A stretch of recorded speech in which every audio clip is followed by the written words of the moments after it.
Hiya, here I am with another video. So this is Emma. So this is like part 2 of the previous video I've put up. So Emma is in for, she had a redesign. The video is already up. I'm repeating myself. And this is her takedown prep video. So she had those lovely emerald green nails with the gold, and they were time to come off. So boo, boo, boo. They still looked nice, to be fair. She could have gone another week, but Emma is she can be a bit of a lifter, and she's very hands-on, and she's a hairdresser, a very, very busy hairdresser. So I thought I would record this for you. So here I am using this a bit that I think I got this bit from Kuku nails. So they do like drills and nail bits and stuff like that. So I think I got this from them, and I've had it quite a while, and it's don't get me wrong, it's mega blunt, but it still does the job. It really does. So I'm just removing her previous set. This is in real time. So I literally just put quite a bit of pressure on the nail, but just keep moving it, and then I know as soon as I hit that clear base, I know I'm there, and I'm moving on. I do my thick bases quite thick these days, just because I'm so sick of finding, well, I used to be so sick because it doesn't have, I don't even know when the last time I did it, but I used to not do a really like a thick base, and I used to snap the tip off, but it doesn't happen anymore because I do it thick. I'll show you anyway. Well, I'll tell you in a minute, but I just wanted to tell you about this nail. So she caught this one in the car door apparently when she was putting her daughter in. So we've got a little air pocket there. Do you see? It's like a little bubble. It's white. It's in right in the centre, and there was a little bit of lifting around the sides as well. We'll come back to that. So yeah, I'm just going to carry on removing the set, and then I'll be back.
So once I've removed all I feel like I can, I'll then whack the speed down to low, and then I'll go around her cuticle really careful to remove the any excess colour and any lifting. I do this with everybody, and just so it's dead flush against her natural nail. Still coughing. So yeah, wasn't much on here, just general. So this one we had quite a bit around the sides. So what you do is you file just before it. not, you know, on her natural nail at all. You want to do this with such a light hand, zero pressure. Just literally tickling over. Talking about tickle, my throat is tickling. Just gonna tickle it over that little join where it is stuck down, and the little pocket of lifting, and it should just pop off, and then just leave it. So this bit here, we looked, we couldn't see any, like, usually there's, like, if there's a big pocket like that, there's somewhere you've seen where it's got in, it's caused this pocket of lifting. Couldn't find it, so sometimes that happens. So here I did, slowed it down for you. I just like to go all around the edge and just thin that out, and then I go over and it will just pop it off. If you are not confident doing this, do not. Maybe just soak it off and start again. But I've been doing this for so long, and this just always works. Doesn't do anything. I know what I'm doing. I'm not touching the natural nail at all. And I think if I did this with a hand file, I feel like I'd do more damage than I do with this e-file. I don't know why. I just feel like I'd be more heavy-handed. Do you know what I mean? I don't know. I feel like I'd be filing parts that I didn't want to file, because you can't really control it as much as you can with an e-file. That's just my opinion. I know you can do it with a hand file, and that's absolutely fine. So yeah, this is what I do to all 5 nails. I don't really have a lot of clients with lifting. I have about 3 or 4, and they're not mega lifters. They're just like little bits that are absolutely no biggie at all. So yeah, once I've done that, I'll be back.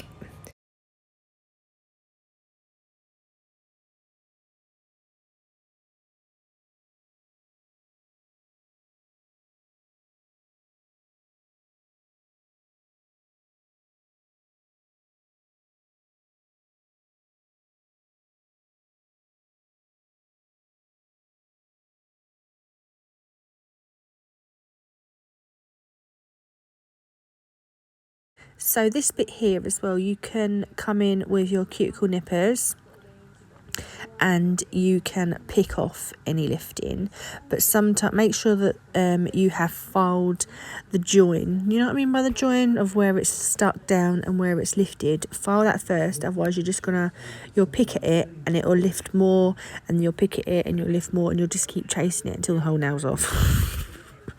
Been there, done that. So make sure you do file that join first, and then if you want to pick it, it will just pop off, just like how it would when I file over it. So now we're coming in with Ethel. This tool is amazing. I had to work I've had it for so long now, but I had to work for a week without it because I think I chucked her in the bin with my kitchen towel, because she's quite small. So I'm pushing back the cuticles with this, and it scrapes any dead skin. It's just lovely. And now we're coming in with my cuticle bit. So I think I got this just from Amazon. I'll try and find the link. I will try and find the link for you, but I've had this a long time as well. So it's so soft. It doesn't cause any damage. Like, it just takes that little bit of cuticle off. Look, boom. And then once it's all gone, it stops. Like, it doesn't just remove nail. It just takes the all that dead cuticle off. All my clients love this part. I've got one client that's like, please, Tracy, can you just do it on my toes? I'm like, girl, stop it. No, for one, never happening. Well, I would do her toes, and I would, but I have a completely separate drill for that, so I wouldn't be using that bit. But anyway, she's not even asking for a pedicure. She just asked me to do that. What, Jazz, if you're watching, you're weird. Anyway, so now Emma's cuticles are pretty good. She doesn't really have any like you can have clients that have so much cuticle, and I worry about nipping it sometimes, like it just panics me, but I do enjoy it. I like how it looks. Like I like doing that. That to me is lovely. So that's enough. So now once I've done that, I come in with my sanding band, and I have it on about setting three or four, and I will just whiz over the growth just to remove the shine and rough it up a little bit for application. No pressure, no burn, nothing. Again, you can do this with your hand file. That's lovely jubbly. Actually, I've done it with my hand file a few times, but I just like doing this. I feel like I can get right into the back bit without. I don't know. I just love using my hand file, my e-file. Sorry, I don't know where I would be without it. I really don't. If someone said to me, e-files are now banned, I would look for another job. I couldn't do it with a hand file. I honestly couldn't. Anyway, so they're sorted. I will remove all the... No, don't do that yet. God, how much am I chatting? I'm laying on the floor as well. Really uncomfortable. So now I come in with my hand file. So the only time I use my hand file is when I shape. And actually, I use my hand file when I do a French, because I don't know why, I feel like I have to use my hand file when I do a French. It's the only one. Only pink and white as well. If I did a French with black, for instance, or a different colour of the tip, no need for the file, but only when pink and white. How weird is that? Anyway, so we're just gonna bring the sidewalls in and just make it a better shape, really. It'll just help with your application and less filing at the end. And it's better to if a client wants a different shape or a different length, or if they want to take them right down, now is your time where it's thin and easy and there's no bulk there, so you're not filing forever, especially if you don't have an e-file. This is the time to file. So we're just going to shapen these up for you, for her even.